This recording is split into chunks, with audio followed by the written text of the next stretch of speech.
I never thought the book House on Mango Street by Sandra Cisneros would become a significant part of my life. I never realized how similar my life was to Esperanza's life, also known as the main character in the novel. When we are born, we do not get to choose what home we grow in or who surrounds us during our childhood. In my position, my parents were the ones that raised me and formed my characteristics as a child. Even though we did not live in the best circumstances, growing up, my parents pushed through when sacrificing, leaving most of their family behind in Mexico to give us a better life. Being a 5-year-old, till I was 8, I never really investigated what to identify as because it seemed unimportant at the time. Once I learned the term of being a Chicana during my teen years, I wasn't sure if I was the only one identifying as that, and if anyone else had similar experiences as me.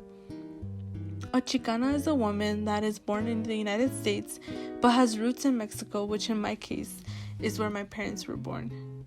I was always overthinking and had my head spinning if I was alone going through the language barrier struggles.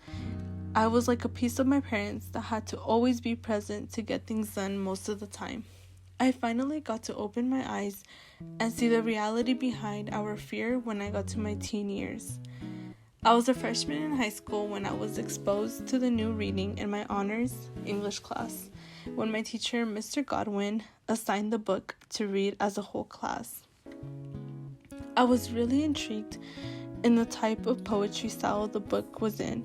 It was something new to me. The book was titled House on Mango Street by Sandra Cisneros. At first, I thought it would be another typical book I would read and later forget the plot of the story. The novel really reflected a big part of my childhood and going into my adulthood in high school. It exposed me to the reality others face around me and that we are not the only family going through similar struggles.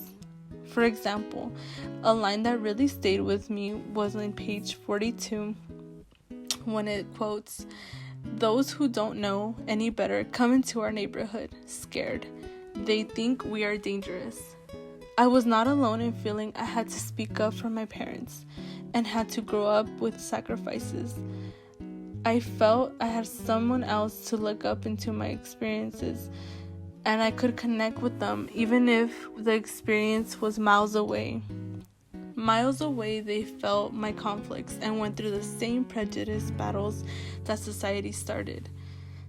I connected with the main character, Esperanza, growing up as a Chicana as well, and I got to have a moment of reflecting my insecurities and past experiences with my family after reading the novel. It would be rough having to translate in both languages and fearing one would understand or I would misinterpret anything. I feared the judgment of others around me, and so I kept to myself for so long, being scared of society's judgment in the way we started in our poor circumstances, living with my uncle. It was difficult for me to face the fact that I had to reveal my reality at one point and had to start opening up to my friends. As I opened up more to my friends about how I grew up in and the environment I had as a child living in a one-bedroom, I noticed my true friends stood around. And those that did not showed their true colors by seeing their judgment. Those that were not true friends went their own way, and I had to accept they were no good in my life. The book reminded me of how important it is to value my family and not be afraid to expose where they come from. I should not fear my friends and other family from knowing our reality and judging from the poor circumstances we started at. My parents always made sure to humble us as a family and made sure we work for what we get. In the House on Mango Street, the imagery stood out to me because I felt I could see it in my own home when it quoted, "My papa, his thick hands and thick shoes, who wakes up tired in the dark, who combs his hair with water, drinks his coffee, and is gone before we wake. Today is sitting on my bed." On page 62. Both of my parents would make sure we were fed before we left to school. Both of my parents would make sure we were fed before they left to work and would still somehow manage getting to work on time and paying the bills. They both managed to still take care of us, take us to school, take us to the doctor, etc. The book made me really connect to the imagery I had right in front of me and made me see all the sacrifices my parents put in to put food on the table. I felt there was a deeper meaning to the book, being a freshman in high school and not seeing the reality I was hiding in the back of my mind. I got to value my roots and slowly turn down the fear of feeling like I had to restrict my opinions or my story.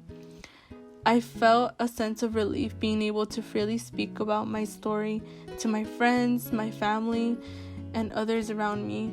I got to reflect on myself and who I identified as. I felt as if my soul was finally victorious. At the end of the day, I can say I am not afraid of where I come from. I am ready to welcome new confidence and not settle for any type of judgment from society as a whole. Just like Esperanza, not forgetting her hardships and experiences she went through in her neighborhood, I will never forget where I came from and where I started. The novel reminded me that I will always hold with me the obstacles as a reminder that I can overcome anything and that everything has a solution and get to our destination. But with that comes a journey of battles thrown at us. Esperanza is my true definition of a Chicana as I continue to grow and mature as my own person as she did in the novel, by taking her roots and using it to grow as the writer she desires to be. As I continue my journey, continuing my education, Esperanza is my reminder that we all start somewhere. And just like her name, Esperanza, meaning hope in English, I continue to have hope that I will get to reach my life goals after all the battles I go through.